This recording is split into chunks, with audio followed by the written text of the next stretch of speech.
I've spoken about this U.S. War preparedness before. Remember, I mean, over the past few months, U.S. warships, submarines, stealth aircraft have moved into position next to the Venezuelan coast. Okay, Washington calls it an anti-narcotic campaign. They're targeting narco boats linked to drug cartels, but the hardware says something different. We're talking about advanced F-35 fighters, amphibious-ready groups, and marine expeditionary units. This is not a drug bust. That is power projection. The U.S. is up to something. The U.S. wants to do something very, very direct. In early September, the U.S. Navy carried out a kinetic strike on a Venezuelan vessel. 11 people were killed. This is real. The White House framed it as a self-defense, but Caracas called it an act of war. I mean, Venezuelan President Nicolas Maduro immediately placed his military on maximum alert, accusing Washington of violating its sovereignty. And just days later, the U.S. Southern Command, the command responsible for all operation in Latin America and the Caribbean, lost its leader, Admiral Alvin Osley, stepping down after less than a year on the job. Something is going on here, right? I mean, officially, they called it a retirement, and officially, reports say that there was serious tension between Osley and Defense Secretary over how far these missions should go. So, when the top admiral in charge of a theater steps down, something is going on, right? So we need to worry about that. So that was the first point that I'd made, that the U.S. somehow is getting ready to do some action over in Venezuela. But now, Nigeria, believe it or not, on November 1st, Trump announced that he had instructed the War Department to prepare for possible action in Nigeria. So what's going on here? Is the U.S. going to war with all these countries? No, what's going on is the U.S. is getting ready. What better way to get ready into a real war by practicing it? Practicing it with Venezuela. And what I mean by practicing, you're not bombing the country, obviously, but what you're doing, you're moving assets. You're moving assets a little bit around the world. And when we move assets, we're talking, F-35, the F-35 fighter. We're moving assets. We're moving people. We're communicating. We're testing communication structures. We're testing our ability to convey a message, and more importantly, to make sure, we got all the generals, all our ducks in order here. And so now the quote unquote the excuse, I guess, November 1st, the U.S. announced that it instructed the War Department to prepare for possible action in Nigeria. What? Citing the Nigerian government's alleged failure to protect Christians from violence. He warned that if Nigeria continued to allow the killing of Christians, the U.S. would immediately stop all aid and assistance, and may very well go into that now disgraced country. That's what he said. He raised the possibility of ground troops or airstrikes being used in Nigeria. You know what I mean? So, obviously, Nigerian government strongly rejected the characterization of a purely Christian-targeted genocide, pointing that violence affects both Christians and Muslims. Can't react to that. But they emphasized that a unilateral U.S. military action operation would violate Nigeria's sovereignty unless mutually agreed. So obviously protest, goes all over the place in Nigeria. But the point is, these threats appear to be a political leverage. Maybe linking U.S. aid and assistance to Nigeria's action on religious freedom and security. It is not clear that a full military intervention is imminent, but the point is, when you say something like that, you're getting the troops ready. You start, again, you're testing communications. You're testing troop readiness. You're testing the country's readiness. You're testing Congress. Did you hear anyone from Congress say, "What are you doing?" Declaring war on Venezuela and Nigeria at the same time. What are you doing? What is going on? What is your plan? They're basically testing. Now, you have to say that the U.S. is not the only one doing this. You have to understand that China and Russia have been conducting war games in the China Sea. They have been coordinating. The U.S. has done the same as well. So this is not highly unusual. It's just that the way it's being framed, obviously, it looks a little weird. What do you care about Nigeria? And what do you mean protect? But the point is, the U.S., this is part of what I believe is a U.S. military preparedness.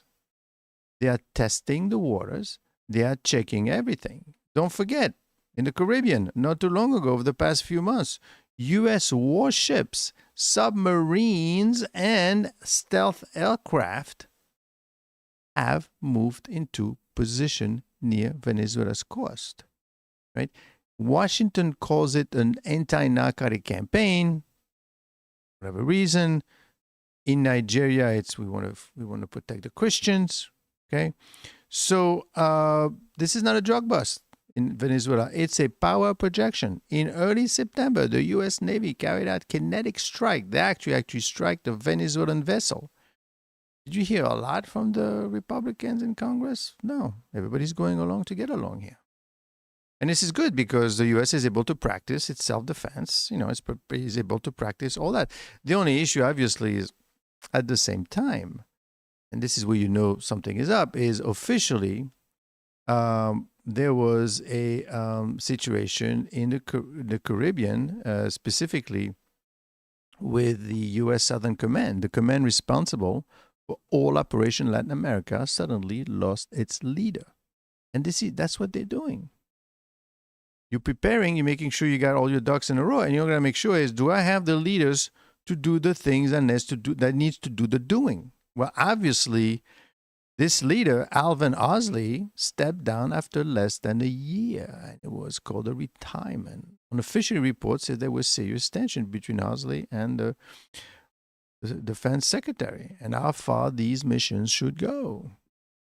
But if you're going to go to war with someone, you don't want to make sure find out at the last minute that your general is not ready to go to war, right? This is not something that you want to do, and this is what they're doing. This is part of a plan.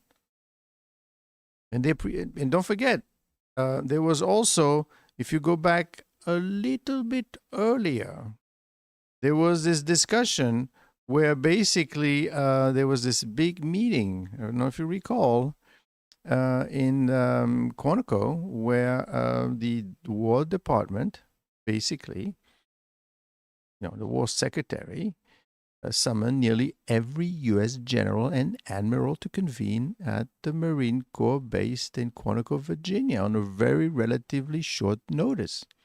Everybody kind of make fun of it and says, what is this all about? You need to realize, you need to understand the world that you're in. You need to look for black swans. Black swans are these events, these things that we don't think could happen or exist.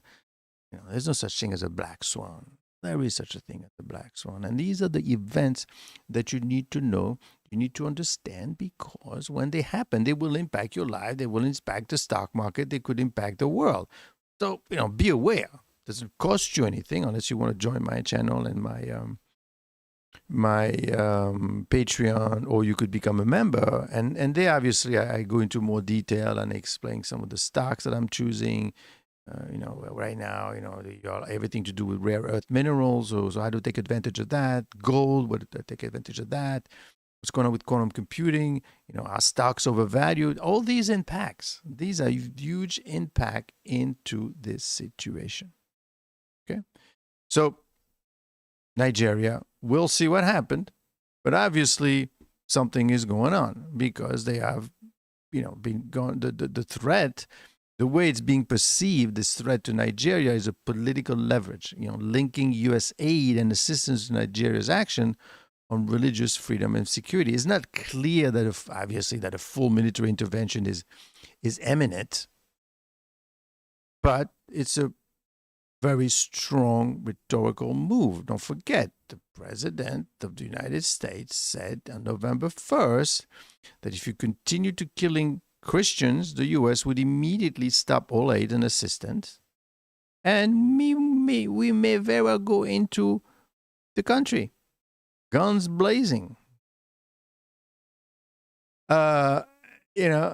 And he had instructed the Department of War to prepare for possible action down there, citing the Nigerian government alleged failure. So what it means really, it right now, look at it as purely political coverage, as everybody's talking about it. But what I'm telling you to where you should look at it is that this is part of a big plan for the U.S. to get ready between this meeting of general that they had in Quantico, this general that retired because he didn't like what was going on, what's going on in Venezuela, the fact that you're moving F-35 fighting plane, that fighters, right? We're moving assets, we're talking, we're communicating, we're getting practice, we're practicing. And if we could have another theater in the world to do it, and we have a good reason to do it, even better. And that's what they're doing. Now, what are they doing for? Is there a war coming up? No, there's none of that. Nobody wins, but obviously you have to project power. Yeah, you have to remember when the Chinese and the Russian and the Indians met in China. There's this huge display of power, right, of weapons, and recently Russia developed a new ballistic weapon. So. And their drones are getting more and more fancier, and they're doing a bunch of things in Europe as well. So these are all of those things that are kind of tied together and that you need to understand, because obviously something is going on. Unless you're saying, well, there's a bunch of crazy people running around doing things that don't make any sense. But you have to understand that these people play chess. They don't play checkers. Okay, so we'll monitor the situation. We'll see what happens. It's something, maybe it's nothing, but you should know what is going on. Next, shutdown. What is going on with the shutdown? The government shutdown in the U.S. Been going on for a long time now. Okay, what happened this week? Well, my view on this is that essentially, I mean, it's simple and it's complicated at the same time. But basically, the Democrats wants the president's attention. They want and by that they want to meet with him, which he's refused to. But by that it means that they actually want to matter. They want to matter. And obviously the last election where the Democrats won very important races, maybe something, maybe nothing, but something is going on. And they want to become relevant again. And what they're doing is they're choosing to be relevant on healthcare, which the Republicans are saying, well, yeah, but not at the expense of the shutdown. We're not going to talk to you. And they're saying, well, if you don't talk to us, then we're not going to open the government because you don't listen to us. And healthcare is important to us. This is how important that is. So the moment you start paying attention to us, what you're going to mean, you're going to reflect the fact that you are concerned about the importance of the Democrats. This is it. You have to realize that the way they work is, I mean, there's the news, it's what they tell the people so that you understand and you could relate to it. On one hand, the Republicans are going to say, listen, we're not talking with a gun to our heads, right? You see the gun? You see my head? I'm not talking to you, okay? And the Democrats are saying, oh, but I care very much about healthcare. And that's a worthy goal for us. Right? That's what they tell you. But what they're not telling you, and what is extremely relevant, is that what you're seeing is that you're seeing the Democrats trying to stay relevant. They want the reaction from the Republicans, and the reaction meaning talk to me and give me what I need, and then I'll give it to you because you need it more than I do. Therefore, you will allow the vote to go through. But before, you've got to give me what I want. Even though what I want, frankly, wasn't part of the discussion originally, but I made it important. Well, the same way the president says, if the Nigerian people stop killing Christians, I don't know if this is true or not, then I'm going to invade the country. That's what I want to do. And I think everyone realizes that method of acting, it seems to be working. Don't forget, it's not just a Democrat doing it in a very rambunctious kind of way. It started with, obviously, the U.S. administration. But it's not always like China did that. Well, they basically, you know what? No more rare earth mineral for you. How you like that? And obviously, they say, well, what do you mean? You're going to shut down? Well, then 100% tariffs. That's fine. But I said first. Everyone is is raising the ante, essentially. And this is exactly what the Democrats are doing right now, right? They're basically saying, I am closing the government because of healthcare. And they say, but that doesn't make any sense. Well, you've done a lot of things that don't make any sense, and it's working out pretty good for you. Didn't work well for the government when the government said 100% tariffs on everyone in the world. They say, you're crazy. Don't do that, because what's going to happen, the rest of the countries are going to react to you, and they are going to increase. In turn, they're going to raise tariffs. And what happened? Did Europe raise its tariff to the U.S.? No. Mexico? No. Canada tried. Japan? No. The only one that did it was China. But everyone basically said, fine, thank you. I will take the 15% tariff and I'll go home and I will say thank you. And of course, if the UK are at 10%, you'll say double thank you. And then they said, okay, fine. But you know what's going to happen next? Prices are going to rise because the tariffs are going to permeate through the system, and the companies are going to raise the tariff because it's not the countries that are paying the tariff, it's the companies. And what happened? That didn't happen either. Mostly countries, GM, Ford, and all these companies decided not to raise their tariffs. They didn't pass it along to you. They took it in the chin. They took it in their margins because they didn't want to raise prices on cars and everything else because it would impact their ability to compete, especially if, as you can see now, maybe these tariffs are illegal to begin with. So that's what has happened. But the point is, he was right. The U.S. administration was correct. They said they're not going to raise prices. And they didn't. Not to a significant amount, let's put it this way. I mean, yes, there's things going on with food because that's something that everyone relates to, but everything else really hasn't moved that much. So that's what the Democrats are doing. Well, I want to do my stand too. I want to say crazy things, which have nothing related, but that's what I want. And I want you to, that's a technique. Now, of course, do you have the ability to do it? Because once you're willing to do this, you got to go all the way. When they said no more Venezuelan boats with drugs and then we'll shoot you down, they say, well, you're not going to shoot a foreign country's boat. You don't know if these are really drugged. Oh my God, he did it. But the Democrats willing to do it. And so basically what happened is the Senate failed to advance the measure this week that would restore pay. And by the way, the Senate is working right now. Right now, they're working. They're open to try to pass this bill. The bill that they tried to pass earlier this week earned a simple majority of 53 votes in favor and fell short of the 60 needed to overcome the filibuster, which the president wants the Republican to remove, which they do not wish to. Meaning you don't need 60. Don't forget, it could bite you too because it will be good for you as well. Democrats opposed the version presented by the Republicans, saying it gave the president too much discretion and failed to address the deeper issue behind the shutdown itself. They want exactly what they want. They want to do the Nigerian thing. They want to do the Venezuelan thing. They want to do what China has done. They want to stand. Are they the kind of people that could sustain That is going to be the question. That is going to be the question that we shall see. As the political standoff drags on, the economic and social impact continues to grow. Analysts estimate, right?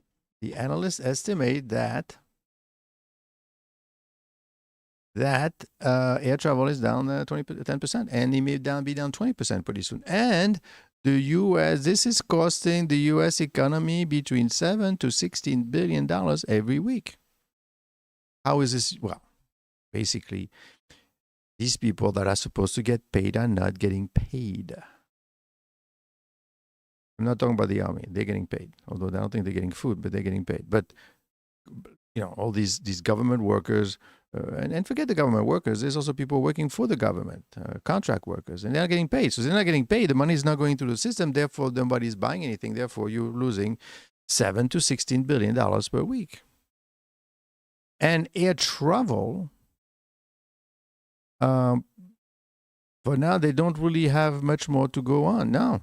Air travel has been especially strained. The FAA reduced the flight operations by about 10%. If the situation, they're going to do 20% next week. So there you're going to see who's going to blink first.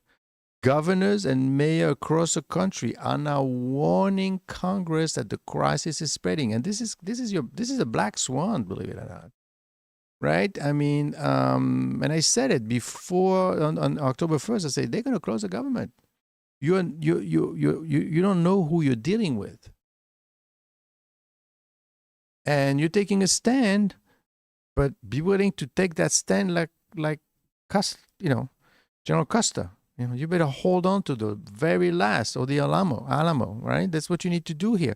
A coalition of state and local officials sent a letter this week to both the House and the Senate leaders warning that the shutdown is placing unsustainable stress on local system, which is true. So the political pressure is mounting on both sides. And what is the president saying? He said, he has urged Senate Republicans to stay in Washington until a deal is reached. Keep working. Or to even consider abolishing the filibuster entirely so they can pass a reopening bill on their own. Democrats, meanwhile, rejected a Republican proposal that would have tied government funding to cuts in Affordable Care Act subsidies. I mean, it's very simple at the end of the day. The Republican says, don't talk to me with a gun on my head. I'm not going to do it. And frankly, I don't have to do it because we're winning. Although recently there have been some Democratic wins, and we've got the win. Everything is we've done a bunch of pieces all over the place. We're collecting money from the government, from the tariffs. The stock market was doing great, and I'll talk about this in a few minutes. After this discussion, I'll talk to you about the stock market to see what's really going on. But basically, all these things have happened, and they see as an attempt to rewrite healthcare policy under the cover of the shutdown. And, maybe they have a point there. But the Democrats are saying, I don't care. You don't care about a bunch of things that you said and did, right? Well, I don't care either. With neither side backing down, several lawmakers now admit privately that this deadlock could continue for at least another week. Yes, it's going to go for another week. And don't forget, not to tie up to the poor Epstein situation, but the moment the government opens, what's going to happen is they're going to have the 218 votes, believe it or not, to force a vote on the floor to allow for more information on the Epstein file. Of course, you're going to say, again, this thing, who cares? Well, on the Epstein file, what they want to know is, how did he make his money? How did he make his money? Why would people like Leon Black and Wexler, all these big CEOs, gave him so much money? Why did that happen? And now, because this 218 vote is going to clear the way, of course, unless the president refused to sign it, and that's going to be a whole different ball of wax. But the point is, right now, that's going to come through, and that's going to reopen. And there was some discussion that they may have shut down the government because of that. Because they don't want this vote to come through, because now they want to look at the financial implication. But enough for that for now. We'll come back to it. But back to the deadlock should continue for at least another week. So the shutdown has dominated Washington headlines. Another story unfolded, obviously, under the country that's giving Democrats renewed confidence. Don't forget, the Democrats scored decisive victory in Virginia, New Jersey, New York. They're saying, well, maybe we're going to hold on a little bit longer because I think the people like what we're doing. The wins have basically emboldened the Democrats, who see them as proof that the public is wary of gridlocks and division. Some analysts are even comparing this moment to the political wave that preceded the 2018 midterms. Is that really what happened? We shall see. But party strategists say the message that resonated most was not about the ideology, but about affordability, healthcare access, and the rising cost of living. You see, that's what they're doing. They're going to the Republicans, the Democrats right now are thinking, okay, what's going to move the needle here? Well, obviously, usually when there's a shutdown, you're going to blame the people in charge, which is Republican. Okay. Then the next thing they're going to look for is obviously healthcare access. Well, what do you think the Democrats are going for that? And if the Republican says no, they're going to say, oh, so you don't care about healthcare then? That's what you're saying. And you don't care about the rising cost of living. And obviously not, because look, all the prices are going up. All prices are going up, but really for food, they're not going up the way they're supposed to be going up, quite frankly. If you had full-blown a tariff war going on, which you don't. So, but caution remains. Many Democrats acknowledge that these victories came in states already leaning blue. I mean, New York was always going to be blue, right? And that translating local enthusiasm into national success will require unity between moderate and progressive. I'll tell you what's going to make a difference. You are going to be willing, you're going to have to be like China. Hold on until the very last. Everything goes. Or the way the administration is doing. We're going to bomb Venezuela. Are you willing to go that rabbit hole? Are you willing to hold on for another 2 months? Right? But the psychological effect is there. After a year of internal division and post-election soul searching, Democrats now feel the wins is in their backs, where they see the shutdown fight not just as a crisis, but as a defining political test. But the Republicans, meanwhile, face growing frustration from voters and business groups over the prolonged stalemate. Because at the end of the day, even if you don't understand anything, you can say, hey, listen, you're in charge. Therefore, it's your fault if it's not happening. So, as a nation hedges deeper into the shutdown, one truth is clear. Momentum in politics can shift quickly. And the Democrats believe they found theirs. Yes, potentially, if you're willing to go all the way. Because you know what? If you break rank now, that's not going to look good. The question is whether that momentum translates into leverage at the negotiating table, or whether both parties will continue to gamble while the country bear the cost. I don't believe the Democrats are going to be able to hold on. In fact, there was some discussion that some of them started to talk, and the Republicans say, you see, you can't rely on them. Look, they're breaking ranks already. But because, a month is one thing. Some people are not getting paid for a month, 2 months. I don't know. Can you not pay your mortgage and say, well, it's not my fault, the government is not paying me? Do you think that the banks is gonna foreclose or not? I don't know. So that's what at the heart of the matter. That's what it is right now, right? There is this concern that obviously this thing is going to go on and on and on, and I believe that's exactly what's going to happen for a while. Now,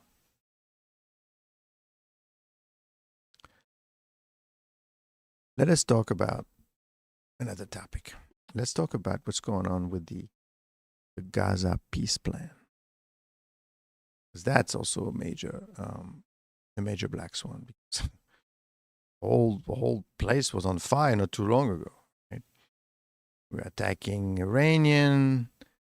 Gaza went on for 2 years, 3 years. I mean, this and oil prices are involved now. There's a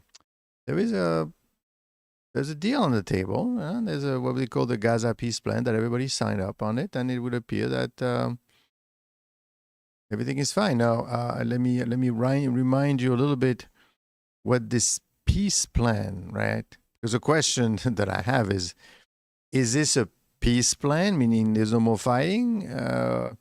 Is this a strategic pause, or is it a real breakthrough?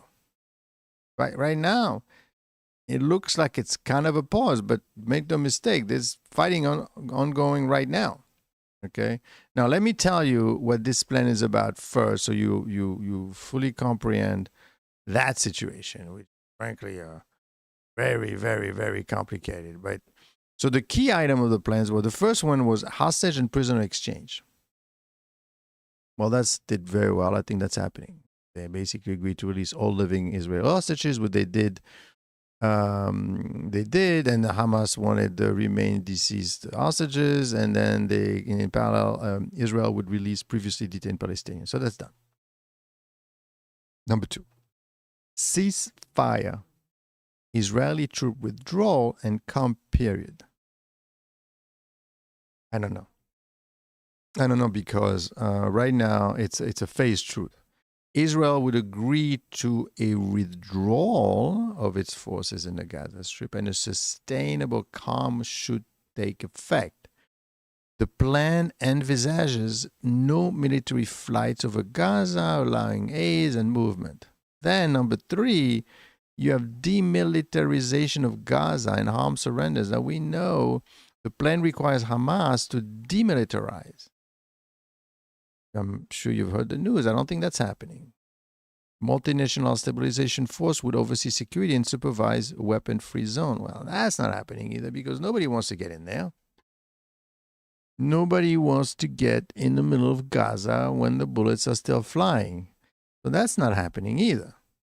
Now, there's supposed to be an establishment of a technocratic transitional governing body for the Gaza Strip under international oversight. Now, I know that Michael Rubio was in Israel not too long ago, going over this thing, talking about it.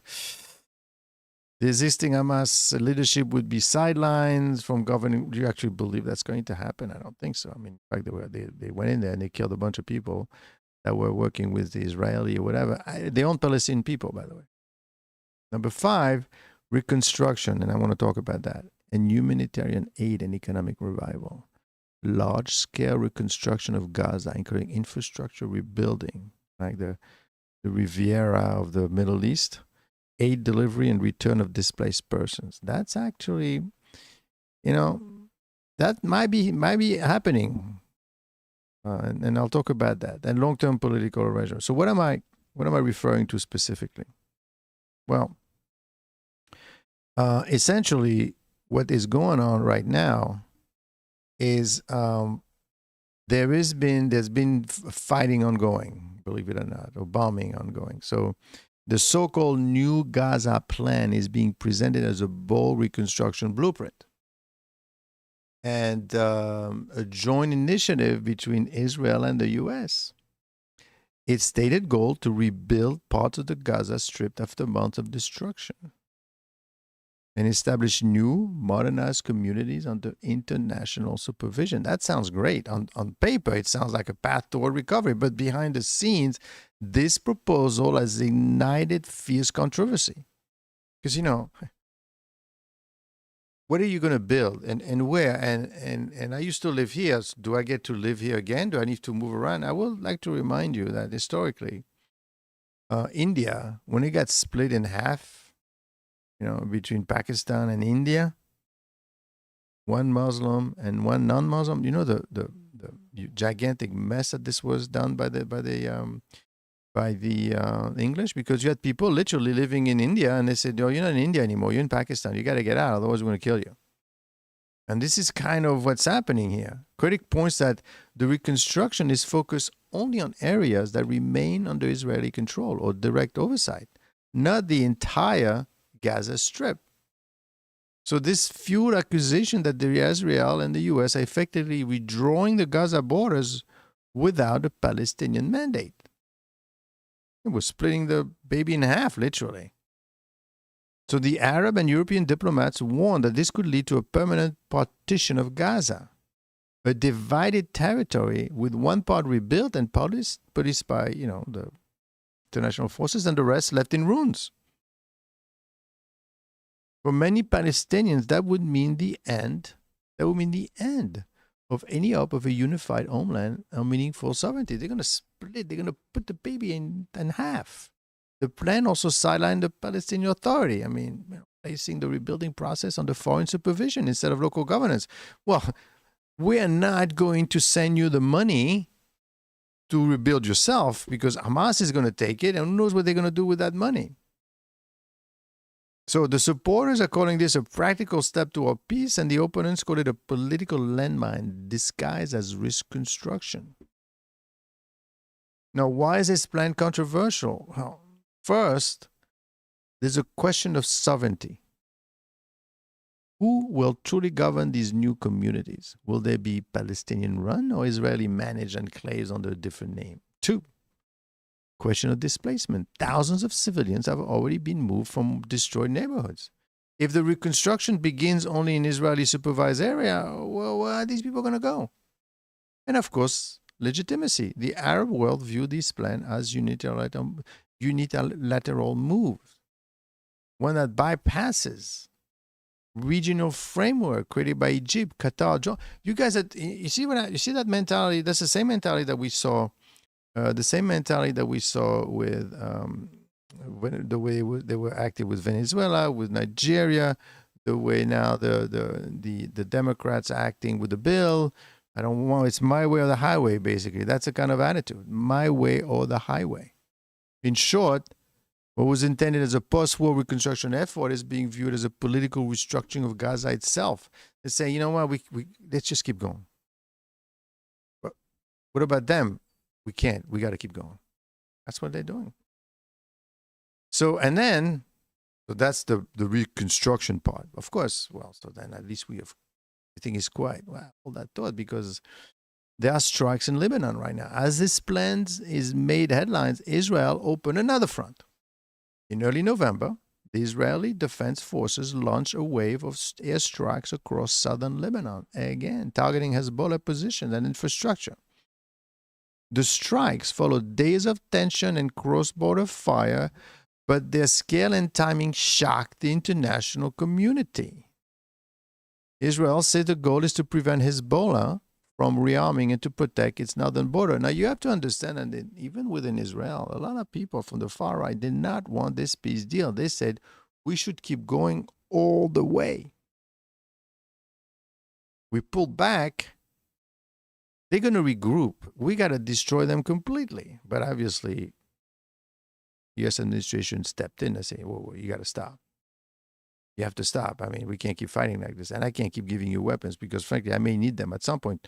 So the attacks triggered widespread fear that a new regional war could break out, putting Lebanon, Syria, and Iran deeper into the conflict. Don't forget, nothing to do with Gaza. And this is a new plan, a new front. Evacuation orders were issued in southern Lebanon.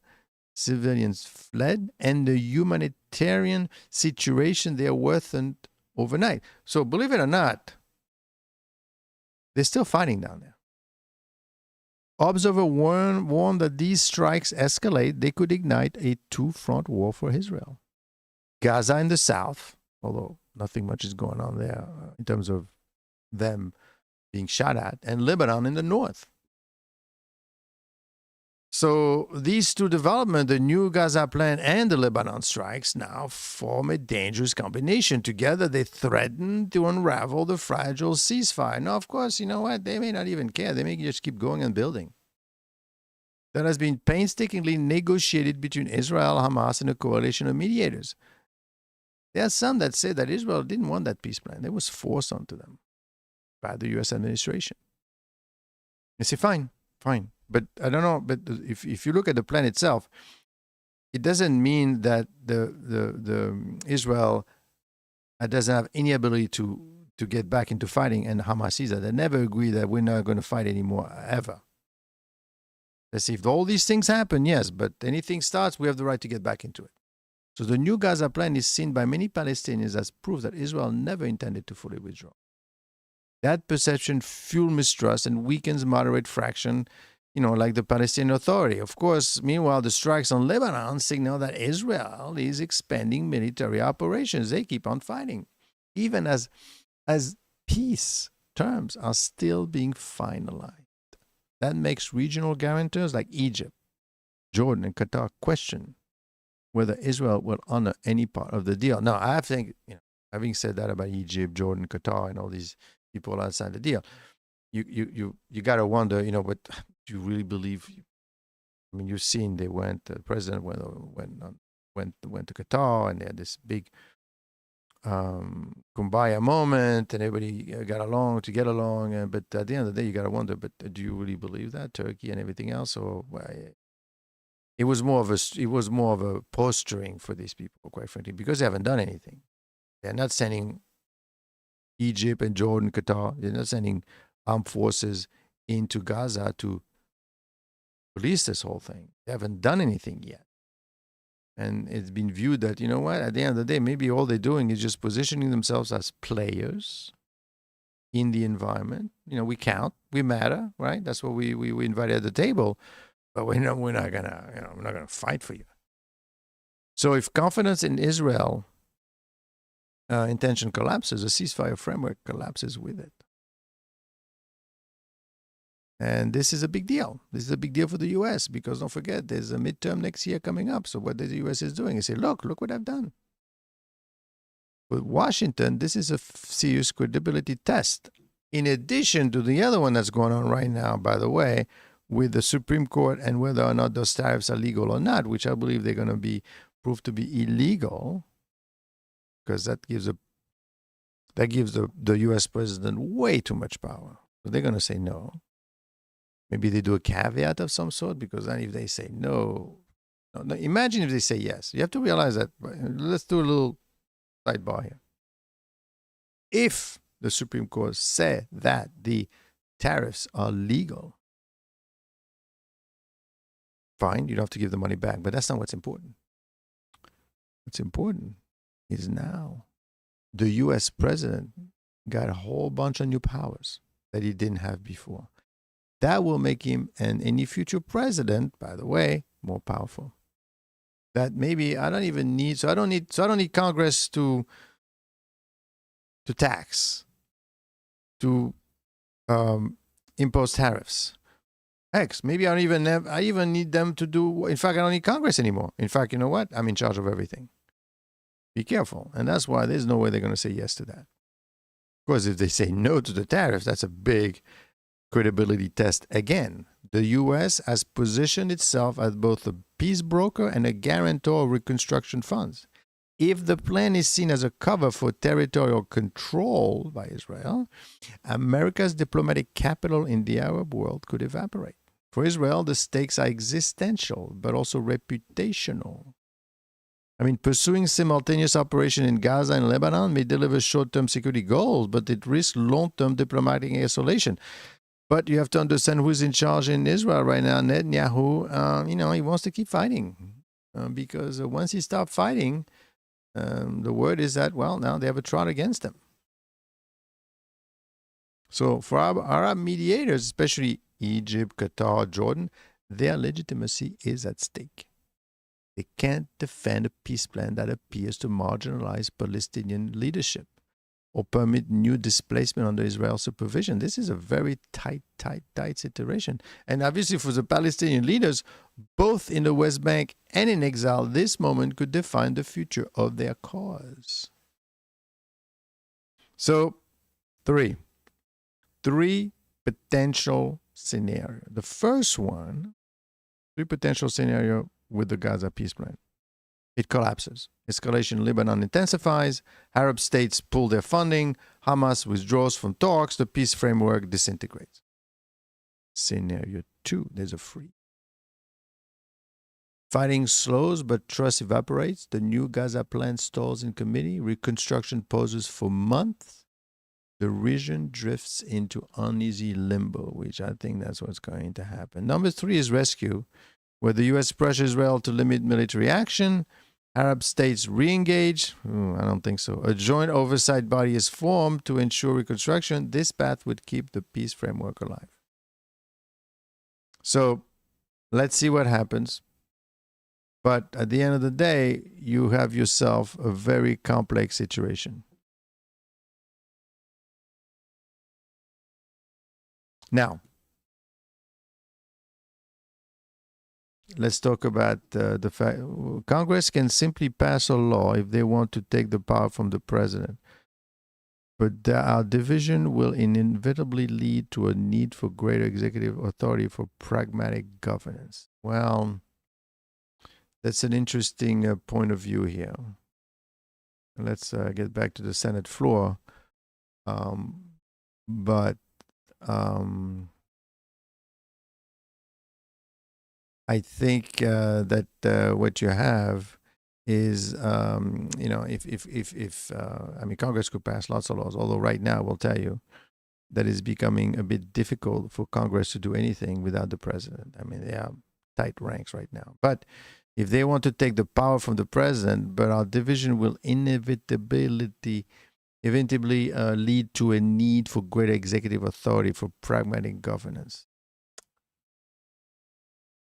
True, right? But is there anything pragmatic about the situation? The president has the power to veto. That is correct. The power as the president has the power to veto, and this is where this whole thing with the, well, of course, you can't just veto for the sake of vetoing, right? You have to have a good reason for it.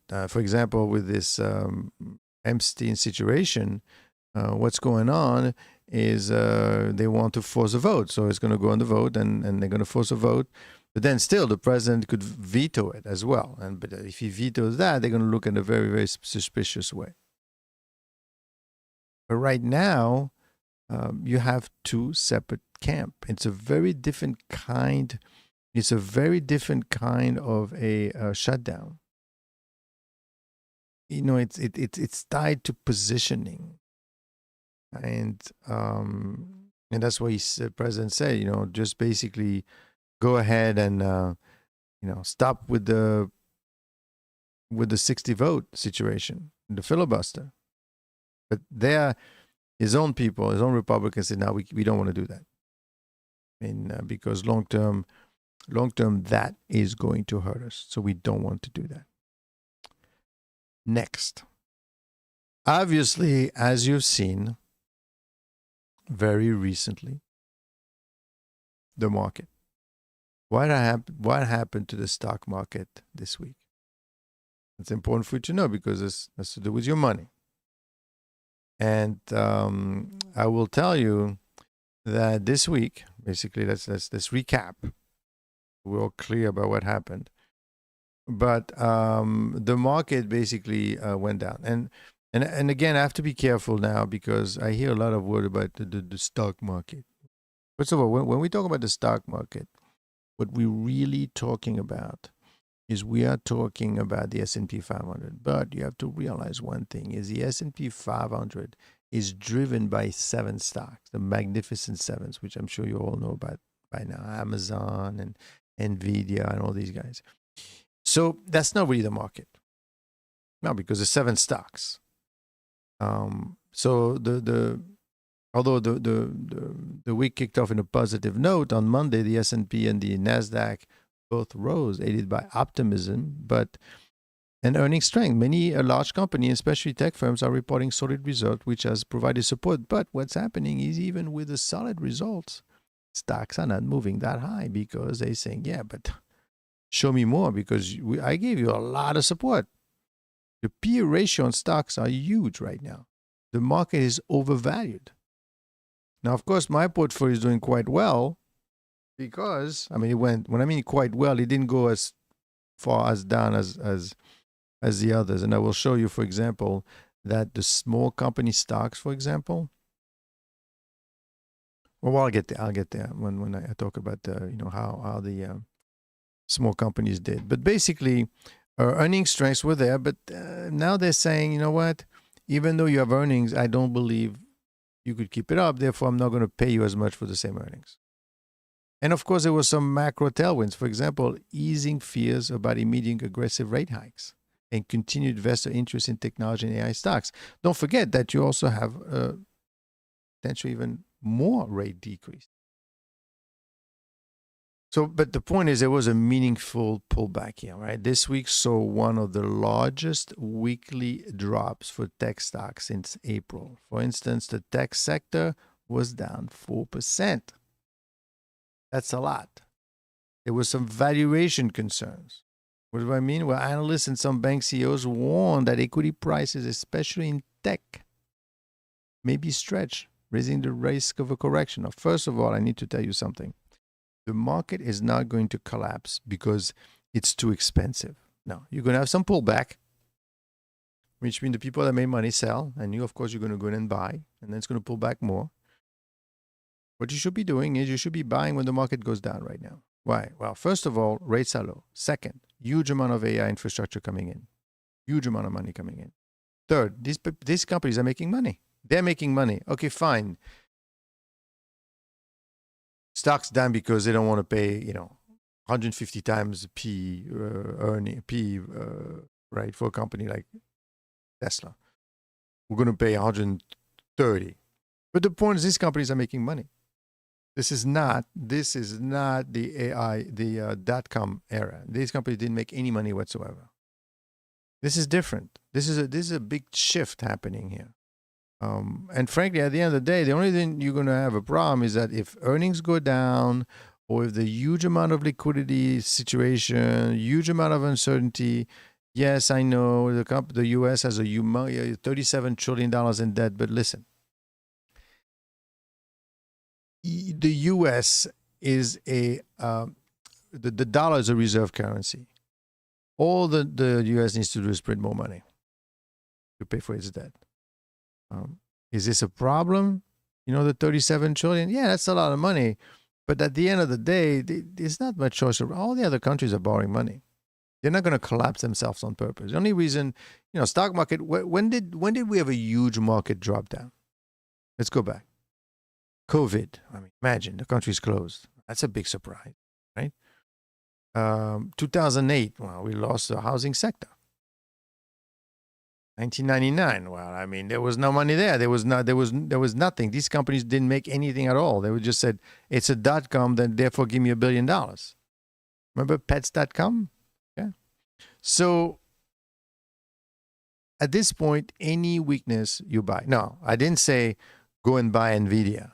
Right? No, forget that. You got to stay away from these stocks. You've got, and this is what I do for my subscribers and my members. I say, okay, we're going to pick stocks. We're going to pick stocks that are making money, first of all, don't have too much debt, are small caps, less than $2 billion in market cap. They should do very well because the rates are going down. Okay? So the market is at record high right now, but the week illustrates that the rally may be losing some steam and entering a more tentative phase. Yes, remember after earlier this year, when Tesla collapsed and Nvidia collapsed, right? Because after the election and all that, and then they realized, what, this company makes money, and you have to realize that no one knows what drives stocks, but you need a conviction, you need to wait, and then when the right opportunity comes along, you act. But you have to know what you're buying, and do not quote me what's going on with Warren Buffett, right? Well, Warren Buffett is holding $380 billion in cash. He's waiting for the right opportunity. Okay, just suppose that the right opportunity comes along for Warren Buffett Monday morning. He's going to take out $380 billion and start buying. He's going to move the market. So he's holding his cash for some other reason. He's not out there like you with your $10,000 waiting for the 2 points, 3 points drop, and then you buy. Well, yeah, because your 10,000 is not going to make a difference. But you start putting in 20, 30, 40 million to work, trust me, it's going to move the market. So it looks like the broad market boom and more likely is pushing things higher while the rest of the market wonders whether the party can continue. This week's weakness could be a healthy reset. Yeah, it's a great way for you to buy more stock. Investor focus is shifting from just good earnings to can the growth hold up? And it will hold up. Now, obviously, you need to watch for earnings. Advanced Micro Device is going to come up, Qualcomm, Palantir Technology, labor markets and employment data. Now, of course, we don't have any right now. That's a problem. We don't have any because it could rattle the assumption. But the market is the economy, the government is shut down, so you're not going to have any of that. So my take is that we are high stress state right now, but someone for more cautious risk postures, it's time to monitor carefully, yes, and take a look at what I'm doing with my portfolio and subscribe to my to my Patreon channel, and or if you want to be a member, I post on both sides, only for my members, so that you could see how to take advantage. It's a great opportunity. Don't forget. The S&P went down 5.74% last week, but the Russell 2000 went down 3.5%. Okay, so techs are getting hit harder. Stay away from techs, obviously, because you want to.